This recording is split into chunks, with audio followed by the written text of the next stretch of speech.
Good morning. I said, let me put this together before I go to work this morning. I'm going to show you how to make homemade sage sausage. Okay? Now, I have a lot. We don't have a lot in here, but you can take sausage, pan sausage, and you can make it any way you want to make it. You can add anything in there you want to for your sausage to come out right.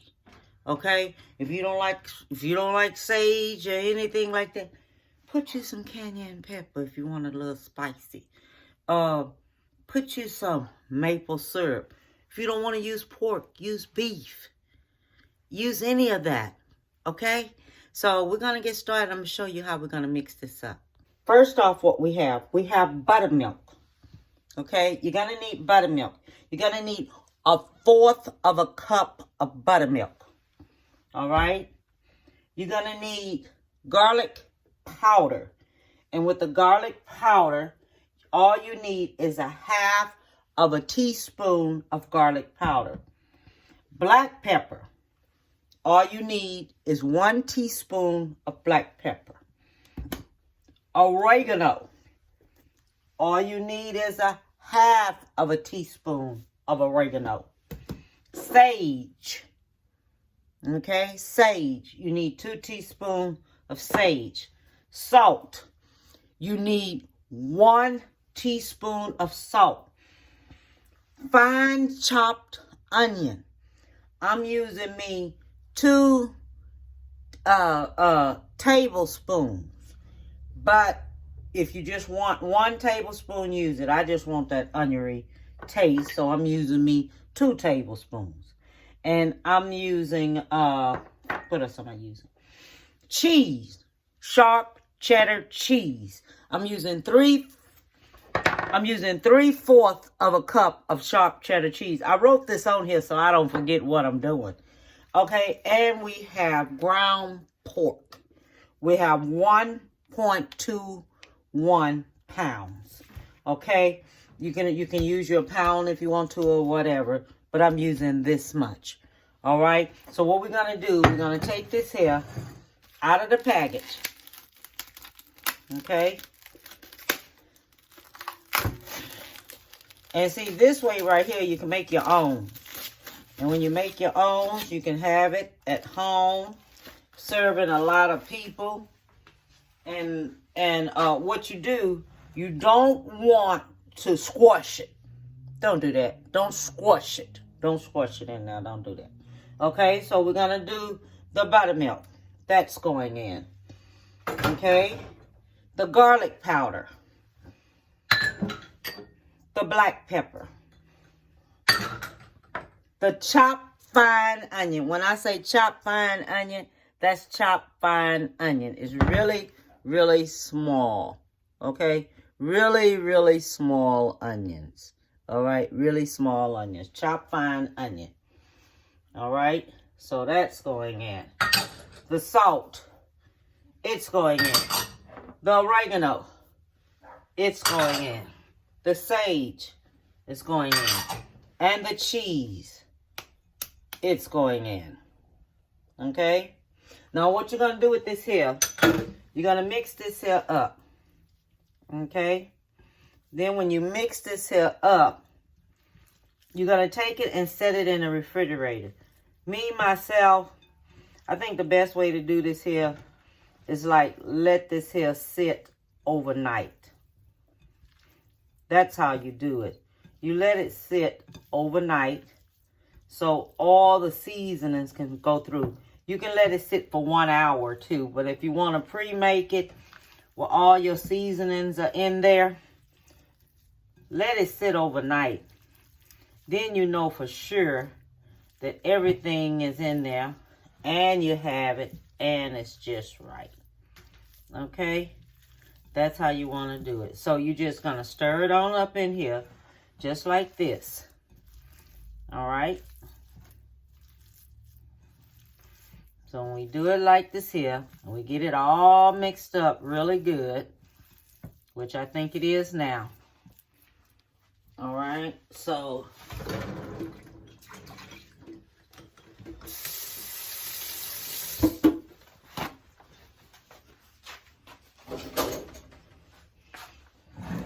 I had got this. I had this here from HEB.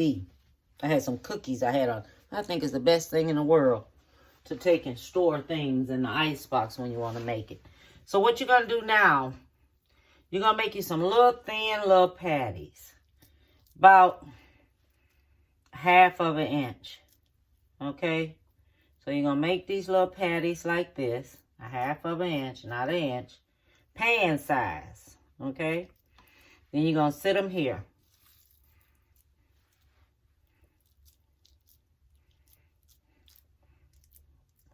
Make them now. Then we're going to sit them. So what I'm going to do, I'm going to finish making these, because this is a quick little video. And then I'll be back after I finish making them. Okay, so now I finished making them.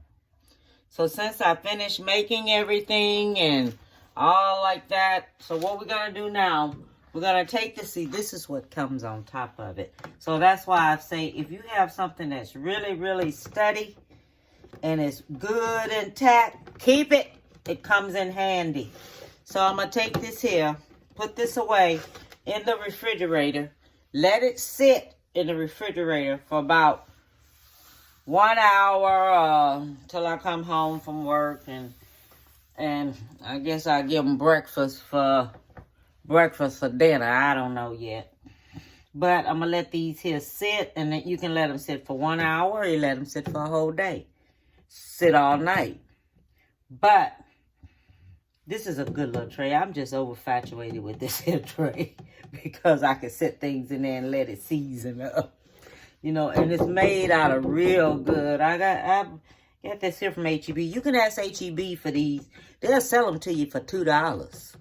If anybody have a HEB in your town, they sell these here to you for $2.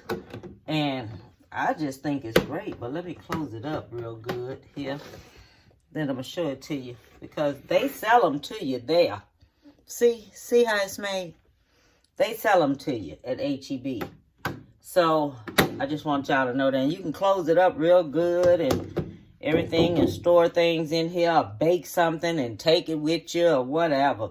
But it's really, really good. So I'll be back when it's time to cook this. So now I'm going to take and put these in on here. I let them sit for about an hour. Not overnight, but any other time I'll let them sit overnight. But I didn't do it this morning.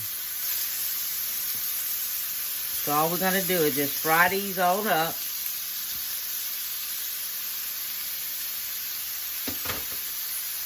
And then when they finish frying and cooking, I'll be back. This is what I wanted to show you. When you see it start getting this oil and stuff in here like that, take it off. Take it off. Okay? If anything, take it off so you don't have it in there, because that is not something that you want in there. So take it out.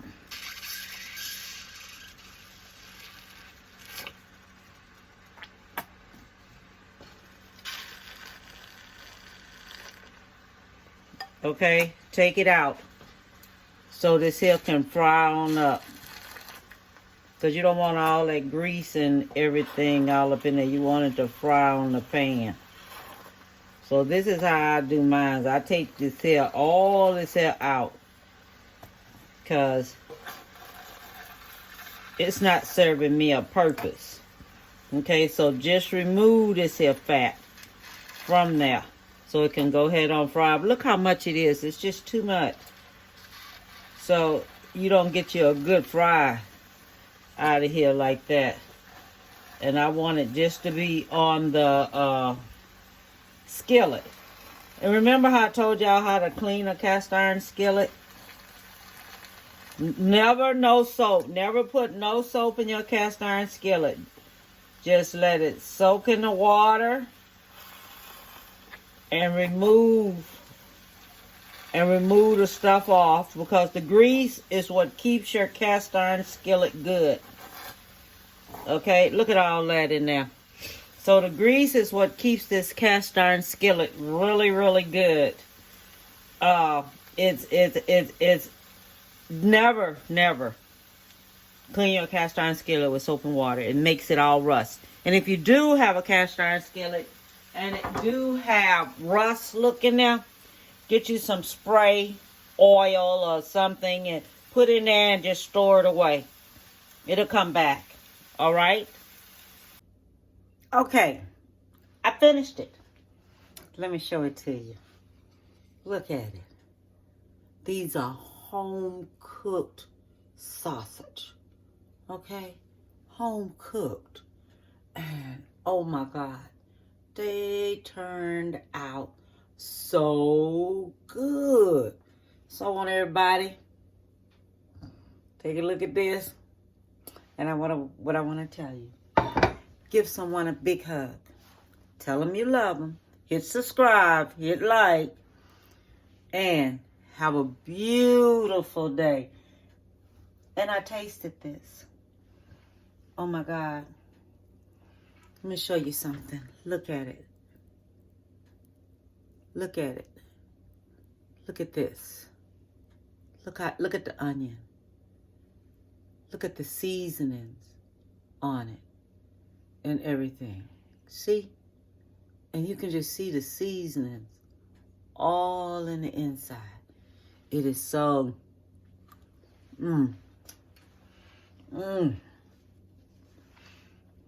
so good.